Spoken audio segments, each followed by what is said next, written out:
네, 김 선생의 서울 이야기를 진행하는 강사 김효입니다. 이번 시간에는 종로의 상징 화신백화점이라는 제목으로 말씀드려 보도록 하겠습니다. 지금 사진 속의 건물이 바로 이 화신백화점이 되겠고요.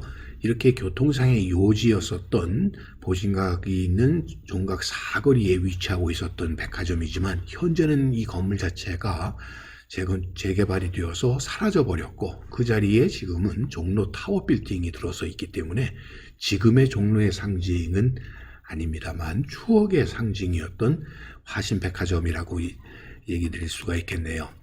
이 화신백화점이 세워지게 되는 1930년대는 한마디로 이 서울의 경성의 백화점 시대라고 할 정도로 무려 5개의 백화점이 경쟁을 벌였던 시기가 되겠습니다. 일제강점기 식민지 수도였었던 이 경성에는 당시 인구는 30만 밖에 되질 않았었는데 이 30년대라고 하는 것을 흔히 모던의 시대라고 얘기할 때 이를 주도했었던 것이 바로 백화점이 되겠고요. 특히 일본인들이 주로 살았었던 이 남천에 일본인들의 의상에 이 포목을 대는 옷감을 파던 가게가 오복점인데 이 오복점이 대형 백화점으로 변모를 하면서 백화점 시대를 열었다고 볼 수가 있겠습니다. 이어서 이에 맞서서 북촌 지역의 동아백화점과 화신백화점과 같은 이런 민족계 백화점들이 나오게 되었지만 곧 화신백화점이 이 동아백화점을 인수하게 되면서 조선인이 세운 유일한 백화점이라고 하는 타이틀을 얻게 된 것이 화신백화점이 되겠고요. 종로의 상권을 대표하는 바로 이 상징이 되게 되었다라고 보시면 되겠습니다. 자, 이 모던의 시대에 모던의 집합소가 되는 또 모던이 뿜어져 나오는 그 중심에 이 모던 보이와 모던 걸들을 위한 하나의 공간이 백화점이라고 볼 수가 있겠죠. 자, 지금의 명동 일대에 지금 롯데 영플라자인 조지아 백화점이 지금의 신세계 백화점인 미스코시 백화점이 그 자리에 있고요. 그 다음에 히라다 대연가 빌딩 자리에 있는 것이 히라다가 되겠고요. 명동역 입구에 있는 미나카이 백화점 등이 바로 이 남촌에 자리를 잡았고 좀 전에 말씀드렸던 것처럼 화신백화점은 이 종로 입구에 자리를 하고 있었다라고 보시면 되겠습니다. 당시에 가장 번화했던 지형이 바로 이 지역이 되겠죠. 바로 여기에 조선은행, 지금의 한국은행이 자리 잡고 있었고 중앙우체국이 자리 잡고 있는 바로 이 지역의 이 안쪽 길이 그 유명한 지금의 명동 혼맛지라고 하는 지역이 되겠고 그를 중심으로 해서 이런 백화점들이 자리를 잡게 되었다라고 보시면 되겠습니다. 자, 이 미스코시 백화점의 당시의 모습이 되겠고요. 또 미나카이 백화점의 모습 등 또 여러분들 조지아 백화점이 당시의 옛 모습들을 지금 확인해 볼 수가 있겠습니다. 자, 이런 일본계 백화점들이 모여 있었던 당시에 이 조선은행 앞이라고 불렸었던 이 지역, 명동 입구의 당시의 모습이 되겠고요. 당시로서는 일본인들의 식민지 조선 지배를 마지로 이 문화적인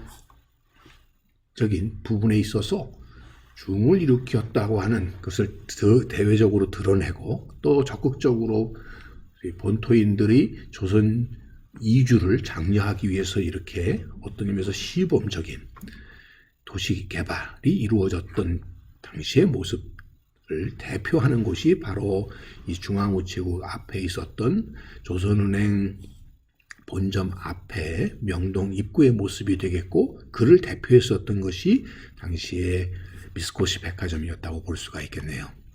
자, 이것과 구분해서 종로 일대에도 예전 유기전의 전통이 이어지면서 상권이 크게 발달해 있었고 그 중심에 지금 보시는 곳이 바로 이 정각 옆에 보이는 이 건물이 당시에 화신상회가 있었고 그 옆에 들 수 있는 것이 바로 이 동아백화점이 되겠죠. 바로 옆 건물에 서로 두 백화점이 자리를 잡게 되었다고 보시면 되겠습니다. 당시 동아백화점의 모습이 되겠고요. 이 동아백화점과 화신백화점이 서로 경쟁을 벌이는 과정에서 대표적인 예가 바로 이 경품 행사가 되겠는데요. 화신이 내세웠던 가장 대대적인 행사가 1932년도에 동아백화점을 인수하기 직전에 있었던 행사가 되겠는데요. 이때 당시 경품이 뭐였냐면 사직동에 소지한 8칸 한옥을 경품으로 내걸었다는 거죠. 자, 그리고 2등은 만주 시찰을 하는 왕복 여비를 주고 3등은 금강산 왕복 여비를 주는, 요즘으로 얘기하면 여행 상품을 이렇게 주고요. 1등은 집을 줬다는 거죠. 자, 이런 거에 맞서서 동아백화점은 이거에 대해서 당시에 1등 상품으로 제시했던 것이 문화식 별장을 이렇게 경품으로 채택하고 있다는 거죠. 또 이중경품 형태로 보통 경품과 이렇게 특별 대경품이 이렇게 맞서서 경품을 대결로 이렇게 경쟁을 벌이기도 했었고요. 또 이 당시에 화신과 치열하게 고객 유치 작전을 벌이기 위해서 이렇게 야경이 아름다운 이런 조명을 통해서 경쟁을 벌였지만 개점 6개월 만에 화신에 인수돼 버리게 되었습니다. 그 결과 1931년에도 조선의 토종백화점이었던 이 화신백화점이 종로통의 문을 열고 이를 장악하게 되었다라고, 독점하게 되었다고 볼 수가 있겠습니다. 당시 이 경성 시내의 모습 속에 우뚝 서 있는 바로 이 화신백화점의 모습을 여기서 확인해 볼 수가 있겠습니다. 자, 화신백화점의 당시의 상표가 이런 모습이었고, 이 화신백화점이 자속 증축을 해서 이렇게 서관이 만들어졌을 때의 모습이 되겠습니다. 전체적으로 이렇게 큰 규모로 말 그대로 백화점으로서 모든 물건들을 다 파는 이런 상권을, 그래서 종로의 상권을 장악했다고 볼 수가 있겠죠. 자, 그래서 1937년도에 신관까지 개관을 하면서 이제 명실상부하게 명동 지역의 일본계 백화점에 맞설 수 있는 규모로까지 성장을 하게 되었던 것이 바로 이 화신백화점이었다고 보시면 되겠습니다. 당시 화신백화점의 가장 큰 명물로 사람들이 이것 때문에 화신백화점을 구경 오는 일들이 벌어지게 되는데, 그 첫 번째가 바로 에스컬레이터가 되겠죠. 당시에 이 에스컬레이터가 1층에서부터 3층까지 설치가 되었고요. 옥상에까지 오르는, 옥상 정원까지 가는 엘리베이터도 이 엘리베이터 걸과 함께 이렇게 운영을 했다는 것도 큰 볼거리가 되었다라고 보시면 되겠습니다. 밤에는 이렇게 네온 사인들을 설치해서 아름다운 이 건축의 모습을 이렇게 자랑을 했었다라고 보실 수 있겠습니다. 그러했기 때문에 이 종로 일대의 하나의 트레이드 마크와 같은 역할을 했었던 것이 바로 이런 화신백화점으로, 특히 민족 자본을 대표한다라고 하는 의미에서 민족계 백화점이라고 하는, 그래서 일본계에 맞서는 이런 백화점이라고 하는 자부심과 함께 크게 화랑을 겪었던 것이 바로 이 화신백화점이 되겠습니다. 그래서 근하신년이 되게 되면 늘 이렇게 새해가 되게 되면 이런 대형 광고가 벌어졌고, 이 광고 속에서 보게 되면 여러분의 백화점, 화신백화점, 좋은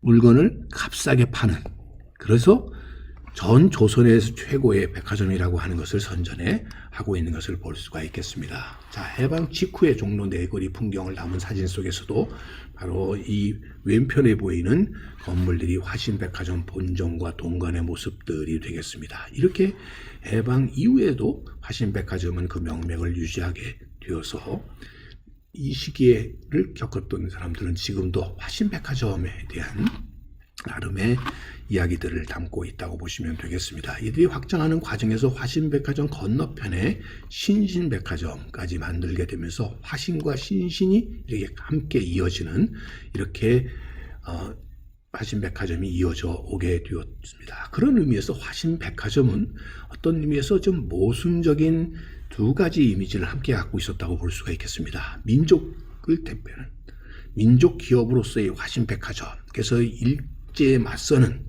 한국 자본주의의 개척자라고 하는, 그래서 화신의 이 사장이었던 당시에 박긍식 사장은 그런 의미에서 민족 자본가로서 이렇게 평가될 수도 있습니다만, 또 한편으로는 반민족 행위자 제1호로서 이렇게 체포됐다고 하는 점에서 보면 한편으로 생존을 위한 하나의 방편으로 친일의 이런 활동들을 또 전개함으로써 전시체제를 후원했다고 하는 점에서 이런 양면적인 평가를 받는 것처럼 이 화신백화점 또한 그런 의미에서 민족과 친일의 이런 두 가지 모습을 함께 갖고 있었던 시대적 산물이 화신백화점이었다, 이렇게 볼 수가 있겠습니다. 오늘은 화신백화점에 대해서 꽃밭에 가꾸는 김 선생이 말씀드렸습니다.